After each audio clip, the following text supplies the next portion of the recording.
The Lord be with you. And with your A spirit. reading from the Holy Gospel according to Matthew. Glory to you, O Lord.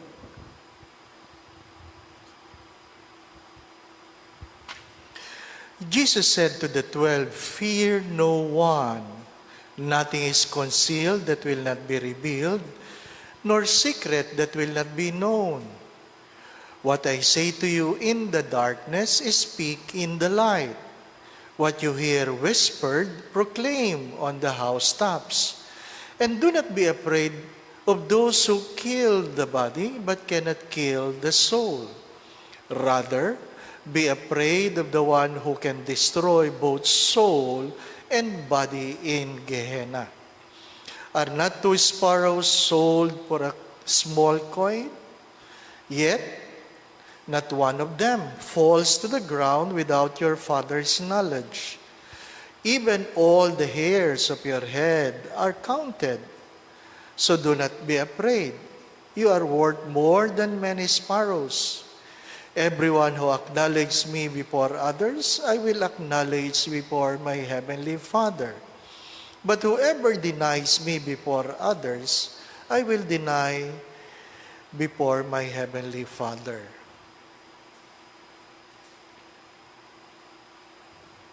The Gospel of the Lord. Praise to you, Lord Jesus Christ.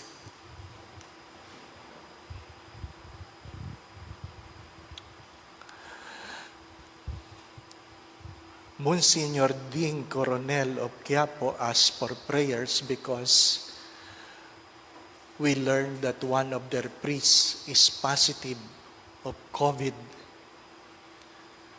So quarantine sila.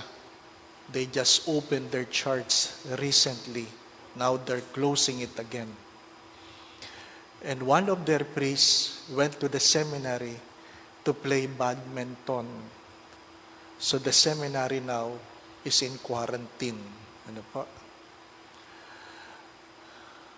You are not afraid of something that can kill the body but not the soul.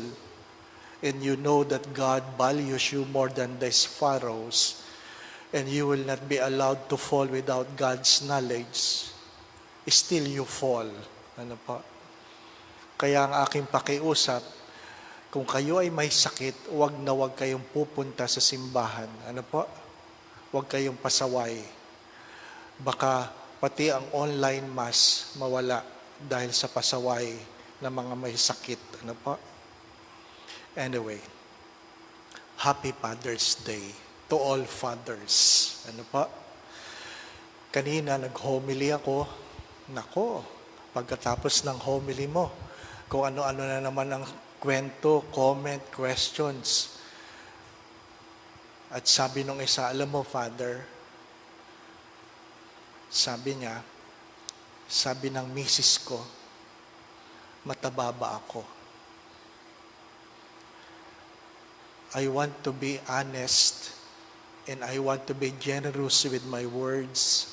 Ang sabi ko sa kanya, huwag kang mag-alala, maganda ka pa rin. And the wife said, hindi yan ang tanong ko kung mataba ako. Ay di, nagsabi ng totoo si Mister. Sabi niya, oo, nag-away sila ngayon. Ano po? Nag-away sila. Tingnan mo yan, Father. Pinilit niya akong sabihin ko nung totoo. Ayaw ko sabihin. Nung sinabi ko, nag-aaway kami. Ganun talaga, ano po? Number one, fathers. To be a husband, if you want to be a husband, a good husband, you must learn to say, I'm sorry, even though it's not your fault. Cardinal rule sa mga mag-aasawa, sa may asawa, Mister, ito ang tandaan mo. You must be humble enough to say, I'm sorry, even though it's not your fault. But please take note of this. Take note of this. A good father does not only think of his own happiness, he always think of the welfare of his family. A good father will not always think of his own happiness, but the welfare of his family. Mahalaga yon. Hindi mo lang iniisip ang iyong sariling saya, kundi ang kapakanan ng iyong pamilya. Kaya nga sa mga kalalakihan, patuloy ko itong sinasabi, if you cannot make a woman your wife, you never make her a mother. If you cannot make a woman your wife, don't make her a mother. Mahalagang mahalaga yon. Mahalagang mahalaga yon. Walang lihim na hindi mabubulgar. Kamakailan lang, mayroong tumawag, nag-message, sabi niya, kamamatay lang ni Mama, Father. Nagluluksa kami. Pero ang pinakamalaki naming pagluluksa ay napag-alaman namin na ang aming tatay ay meron palang ibang pamilya. You grieve and mourn because the loss of your mother. But you mourn more because you realize that after the death of your mother, your father revealed that he has another family. It is not enough that you provide for your family. You must always think not only of their physical need, but their emotional and psychological need. Ilang beses ko yung sinasabi mga ama, na kapag ang magulang ang nagkasala, ang mga anak palagi ang nagdurusa. Magulang ang kumain ng hilaw na ubas, ang mga anak ang nangasim. Kaya nga palagi mo yang alalahanin, huwag mo yang kalilimutan o ama. Sapagkat sa sariling konting sayang iyong inisip, nakalimutan mo. Ano sabi sa unang pagbasa? Sa iisang tao, at dahil may konsentidor na kasama, tayong lahat ay nalabas. Sabi nga, sa paraiso na nakalaan sana para sa atin. Yun ang malungkot na kwento. In the very beginning, we are meant to be in paradise. But because the first parents committed the sin of disobedience, wanting to have more, the feeling and the need of entitlement, forgetting that they should be grateful for the things they have. They committed the sin, and all humanity is now suffering. Kaya nga palaging tinatanong, ito bang aking ginagawa? Ano bang idudulot nito sa mga taong nagmamahal sa akin at sa mga taong minamahal ko? Fathers, be careful. But it's good to understand, fathers, that the best way to love your children is to love their mothers. The best way to love your children is to love their mothers. And how you should love your wife? Para madaling tandaan, apat na A, mister, apat na A. 1, 2, 3, 4. Apat na A. All wives need to be affirmed, they need to be admired, and they need to be assured. They need to be affirmed, they need to be admired, they need to be assured. Ang unang-una mong tatandaan, kailangan ng misis mo na siya'y iyong pinupuri. At sinasabi mo sa kanya, ang lahat na maganda niyang ginagawa, kailangan niya yun. Affirmed, admired, hinahangaan mo siya. Hinahangaan mo siya. Ipakita mo yan. Kung ikaw man ay nagsisinungaling na sabihin mong hindi ka naman ganyan, dala na ngayong pagmamahal, at ikaw ay nangumpisal sa akin, patatawarin kita. Ano pa? Affirm, admired, assured. Ano ibig sabihin ng assured? Wala ka nililihim. Alam niya ang password ng iyong cellphone. Sapagkat pag hindi niya alam, ibig sabihin, mayroon kang tinatago. Isang kwento na isang lalaking lasing na lasing. Hindi niya ito ginagawa, pero Kung ano man ang kadahilanan, lasing na lasing at umuwi. Inahatid ng mga kaibigan, halos wala nang natirang panglakad. Kaya pagpasok sa bahay, lahat nabangga, nagkabasag-basag ang mga paboritong, sabi nga, base ng kanyang misis. Galit na galit si misis. Humiga si mister na damit ay suot na pantrabaho, amoy suka. Ayaw ni misis na may katabi sa kamang amoy suka. Kaya, sinisimula niyang bihisa ng kanyang mister. Ngunit nung tinatanggal na ang pantalon, nagsisigaw si mister, sabi niya, "Don't! Sabi ni mister, "Tumigil ka, ang baho mo." "But don't! Ano po? Sabi ni misis, "Bakit?" Ang sagot daw ni mister, "Because I am married." Wow! Ayaw mong ipatanggal ang pantalon mo kasi you are married. Ha? Kaya kinabukasan, masarap ang almusal. Ano po? Hindi galit si misis. Bakit? She was assured that his husband loves her kahit lasing. Affirmed, admired, assured. Ano yung pang-apat na A, Father? Allowance. Masaya ang mga misis kung binibigyan nyo ng allowance, lalong-lalo na pang shopping. Ay, nako. Allowance. Mahalaga yan, mister. Ano po? Hindi pwedeng puro I love you nang walang allowance. Ano po? Affirmed, admired, assured, allowance, pang shopping. But I would like to remind the wives, number one. Pag ako'y nagkakasal, sinasabi ko ito. You want your husband to be a good father? Then show respect to your husband. Show respect. It is important that you show respect to your husband before his children and his family. Show respect.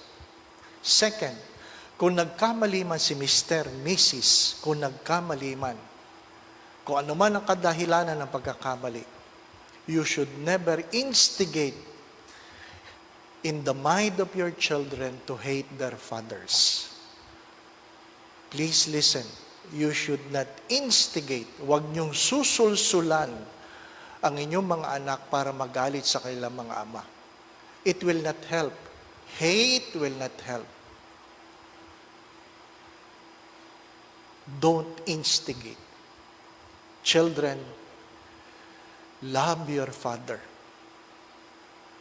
There are no perfect father because there are no perfect children. Love them. Pray for them. If they have sinned, remind them. Remind them that they may repent and pray that God will not bring on you the curse of the sin they have committed. Mahalaga yon. Mrs. Panghuli, huwag ikaw ang dahilan ng pagkakasala ng iyong mister. Pagkamisan, palagi sinisisi ni Mrs. ang mister sa kanilang pagkakamali. But seldom wives ask the question, hindi ba ako ang dahilan nito? Bakit nangaliwa? Bakit nagkamali? Bakit nagpunta sa ibang bahay? You ask yourself. There must be a reason. Number one, ako na magsasabi, Mrs., ayaw ng mga mister ng mga naging misis.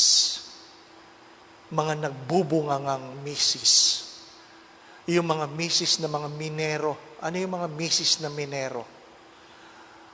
Yung natapos ng mga pangyayari, hinukay nyo na naman ang hinukay.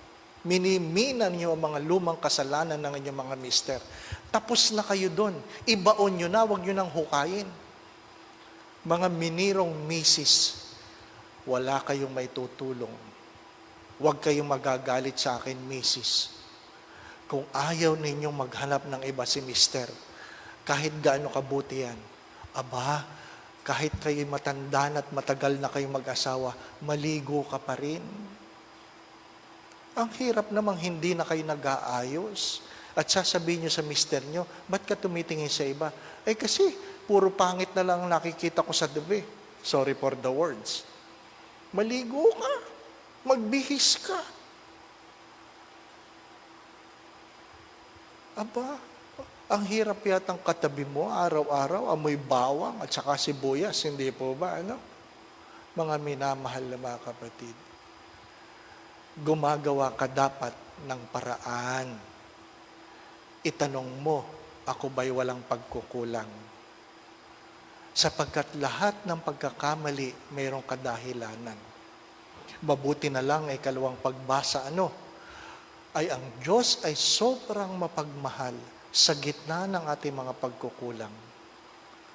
But you have to remember this, even though you know the saying, all things work for good on those who love the Lord. But it takes time for God to correct what is wrong in your life. My dear friends, my brothers and sisters, God takes care of you. But you must learn to take care of yourself. Alam mo na mahalaga ka sa harapan ng Diyos, higit kaysa sa halaga ng mga maya, ng mga ibon. Kayang bilangin ng Diyos ang bilang ng iyong mga buhok. Walang nalilihim sa Diyos, pero kailangan mong tulungan ang iyong sarili. Sapagkat ang tinutulungan lang ng Diyos ay ang mga taong tumutulong sa sarili. At the end, my dear friends, my brothers and sisters, you ask yourselves, is the way you live your life a way of professing your faith? Is the way you live your life a way of professing your faith? I always say this, live your life well, because you might be the only God, the only Bible that people are reading today. It is not simply about a profession of saying, I believe. Your profession of faith must be seen in the way you live your life. Nakikita dapat sa pang-araw-araw na pamumuhay. Do you obey the law? 10 commandments lang yan. Do you practice the act of mercy? 7 lang yan. Madali lang yan. My dear friends, my brothers and sisters, the question of believing and denying is seen in the way we live our lives. Do not be afraid. Do not be afraid. Because some of you are so afraid doing what is good because people will renounce you. Don't worry. I rather be renounced by the world than being renounced by God. We rather be renounced by the world rather than being renounced by God. Amen. Rise. As I have said, every third Sunday of the month, we give a special blessing for all couples celebrating their wedding anniversary for the month. Kung anibersaryo po ninyo sa buwang ito, inaanyayahan ko na hawakan mo ang kamay ng iyong Mrs. o Mr. And we will pray for you. If there are people around you, may invite your community to stretch forth your hands towards you. Let us pray. Ama naming mapagmahal, idinudulog po namin ang mga mag-asawang nagdiriwang ng anibersaryo ng kanilang kasal sa buwan na ito ng Hunyo. Kilala mo ang bawat isa sa kanila, Panginoon. Alam mo po ang kanilang mga pagtawad, pagluha, ang kahinaan at kalakasan, kabiguan at tagumpay. Alam mo rin, Panginoon, ang kanilang mga pangarap, hindi lang para sa kanilang mga sarili, kundi para sa kanilang mga mahal sa buhay. Nawa po'y patuloy niyo silang ingatan, ilayo niyo sila sa lahat ng uri ng kapahamakan. Patuloy niyo silang pagkalaban ng kalakasan, kalusugan, at kung meron man sa kanilang may karamdaman, nawa po'y pagkalaban mo sila ng kagalingan. Gabayan mo sila sa kanilang mga iniisip at ginagawa.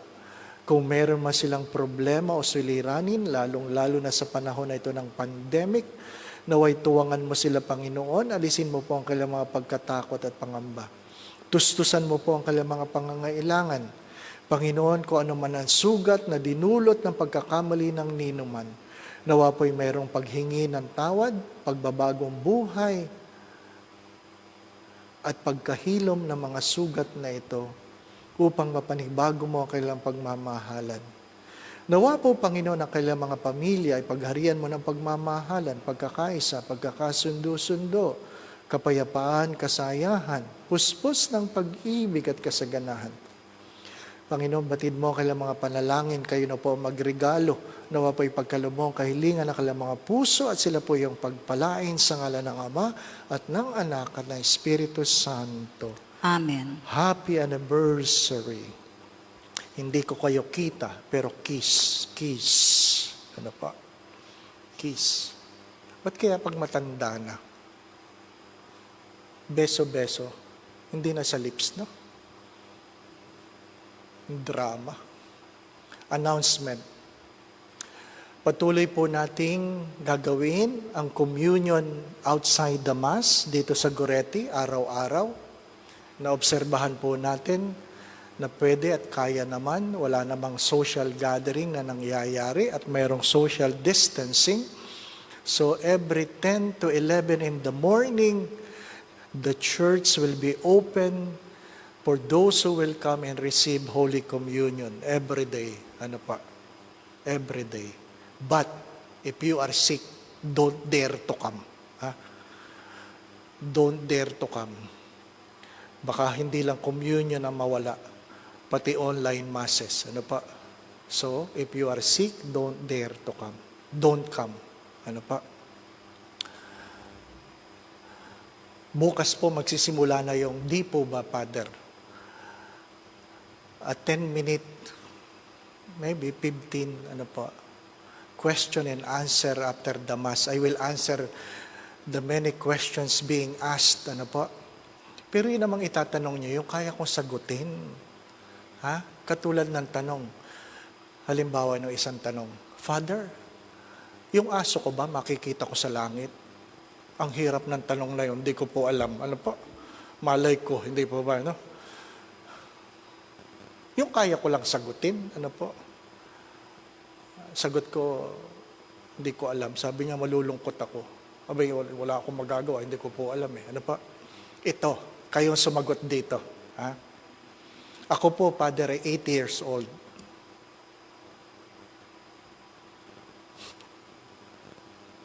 Ako po ay 80 years old. At na-meet ko uli ang dati kong crush. Siya po ay 85 years old na. Pwede po ba kami magpakasal? Yan mga tanong na yan, di ko yan kayang sagutin. Baka 80 ka ngayon, bukas. Makalimutan mo na yan. Sabi mo, sino ka? Di po ba? Yung kaya ko lang sagutin, ha? Huwag niyo akong piliting sumagot ng mga tanong na maging ang Diyos, baka maging ang Diyos, mahirapang sumagot Hindi po ba, Diyos, kapag binabasa ko yung mga tanong, Lord, have mercy on me. Pero yung kaya kong sagutin, sasagutin ko. Ha? Aliw. Anyway, nawala na ako. Anyway, mag-ingat po. Ang daming na namang positive. Mag-ingat po. Mag-ingat. Please, mag-ingat kayo. Kahit mahal kayo ng Diyos, kung hindi nyo mamahalin ang inyong sarili, ay malalaglag talaga kayo. Going back to what I've said, remember this. Remember this. It is not good enough that you think only of your happiness. You must learn to think of the welfare of your family. My dear friends, my brothers and sisters, men, do not make a woman a mother if you cannot make her your wife. Yung mga lalaki, inuulit ko, ha? Para walang gulo, aminin nyo na kagad na kasalanan ninyo. Take the humility to accept and say, I'm sorry even though it's not your fault. And your wife needs 4 A's. Naku, gustong-gusto nila ito. Gustong-gusto nila. Kaya inuulit ko. They want to be affirmed, admired, assured, and allowance. Ano pa? They want allowance. Kaya mahalaga yun. Ano pa? But wives, your husband need respect. Respect your husband. Kung nagkamali man, do not instigate hatred in the mind of your children. Walang idudulot na mabuti yan. Children, pray for your fathers. Pray for your fathers. And wives, be a good wife. Don't give reason to your husband to commit sin. Ano pa? To all fathers again, Happy Father's Day. The Lord be with you. And with your spirit. And